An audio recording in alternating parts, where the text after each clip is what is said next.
1400 سال پہلے ہمارے پیارے آقا صلی اللہ علیہ وسلم انہی راستوں، انہی جگہوں سے گزرے، اسی مقام پر پہنچے اور اپنے ہاتھوں سے اسی سرزمین میں کھجور کے چھوٹے چھوٹے کئی پودے لگا دیے۔ موریا کا آخری پادری بہت نیک اور علم والا تھا۔ جب اس کی وفات کا وقت قریب آیا تو روزبہ نے ہمیشہ کی طرح سوال کیا، اب میں کس کے پاس جاؤں؟ اس پادری نے ایک ایسی بات بتائی جس نے روزبہ کی زندگی کا رخ بدل دیا کہ غزوہ خندق کے موقع پر رسول اللہ صلی اللہ علیہ وسلم نے معلوم ہے انہیں کیا فرمایا؟ سلمان منا اہل البیت، سلمان ہم اہل بیت میں سے ہیں۔ اللہ اکبر۔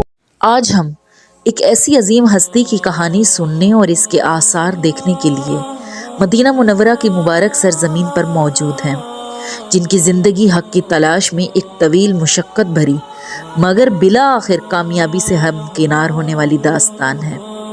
وہ عظیم ہستی ہیں حضرت سلمان فارسی رضی اللہ عنہ، جن کے بارے میں کہا جاتا ہے السابقون السابقون، ایمان لانے میں سبقت لے جانے والوں میں سے ایک۔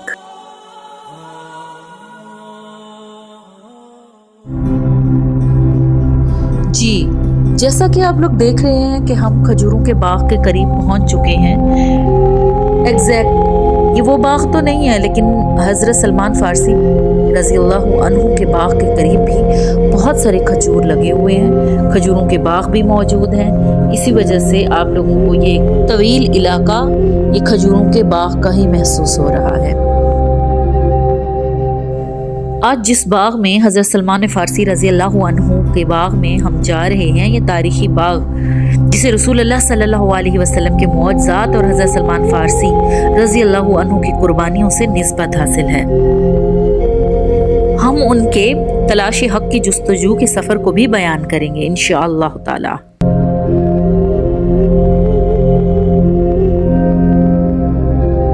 یہ آپ جو بورڈ دیکھ رہے ہیں براؤن کلر کا، بئر الفقیر جس پر لکھا ہوا ہے، اسی ایرو کی سائڈ پر ہی حضرت سلمان فارسی رضی اللہ عنہ ان کا باغ موجود ہے۔ ہم آگے چلتے ہیں انشاءاللہ اور پھر اسے دیکھتے ہیں۔ حضرت سلمان فارسی جیسے صحابی کی تلاش حق کے سفر کی جو جستجو ہے اس کو بتاتے ہوئے انشاءاللہ وہ باغ میں آپ کو دکھاتی ہوں جو خود رحمت للعالمین صلی اللہ علیہ وسلم نے اپنے دست مبارک سے لگائے تھے۔ سبحان اللہ۔ جی یہی وہ باغ ہے جس کی آپ زیارت کر رہے ہیں، یہ یہیں سے شروع ہو چکا ہے۔ ہم انشاءاللہ باغ کی طرف آگے بڑھ رہے ہیں، ساتھ ساتھ ہم ان کی ایمان افروز کہانی سنتے ہیں۔ حضرت سلمان فارسی کا اصل نام روزبہ تھا اور وہ ایران کے شہر اصفہان کے ایک گاؤں جئی میں پیدا ہوئے۔ ان کا تعلق ایک ایسے معزز اور دولت مند گھرانے سے تھا جو اپنے مذہب میں بہت شدت پسند تھا۔ ساتھ ہی ساتھ میں آپ کو یہ بتاتی چلوں کہ اس باغ کی طرف بڑھتے قدم ایک دل کی عجیب کیفیت ہوتی ہے۔ تصور کیجئے 1400 سال پہلے ہمارے پیارے آقا صلی اللہ علیہ وسلم انہی راستوں، انہی جگہوں سے گزرے، اسی مقام پر پہنچے اور اپنے ہاتھوں سے اسی سرزمین میں کھجور کے چھوٹے چھوٹے کئی پودے لگا دیے۔ بہرحال حضرت سلمان فارسی کے جو والد تھے وہ اپنے علاقے کے دہقان، جاگیردار اور آتش پرستوں کے مجسٹریٹ تھے۔ انہیں دنیا و مافیہ سے زیادہ عزیز رکھتے تھے۔ والد کی محبت کا یہ عالم تھا کہ انہوں نے روزبہ کو گھر میں ایک طرح سے قید کر رکھا تھا، بالکل اسی طرح جیسے ایک لونڈی کو گھر کے اندر ہی رکھا جاتا ہے، اور وہ اپنے آبائی مذہب یعنی آتش پرست زرتشتیت میں اس قدر غرق تھے کہ روزبہ کو آتش کدہ کے محافظ اور نگہبان بنا دیا گیا تھا۔ ان کا کام صرف یہ تھا کہ آگ کو کبھی بجھنے نہ دیں۔ ایک دن ان کے والد نے انہیں اپنی جاگیر دیکھنے کے لیے بھیجا۔ راستے میں روزبہ کا گزر ایک عیسائی گرجے کے پاس سے ہوا، چرچ۔ انہوں نے دیکھا کہ لوگ وہاں عبادت کر رہے ہیں۔ تجسس نے انہیں مجبور کیا کہ وہ اندر جا کر دیکھیں کہ وہ کیا کر رہے ہیں۔ عیسائیوں کی عبادت اور ان کی یکتا پرستی کا انداز روزبہ کو اپنے آتش پرست مذہب سے زیادہ دلکش اور حق کے قریب محسوس ہوا۔ انہوں نے پہلی مرتبہ اپنے اندر سے یہ آواز سنی کہ یہ مذہب تمہارے مذہب سے بہتر ہے۔ شام کو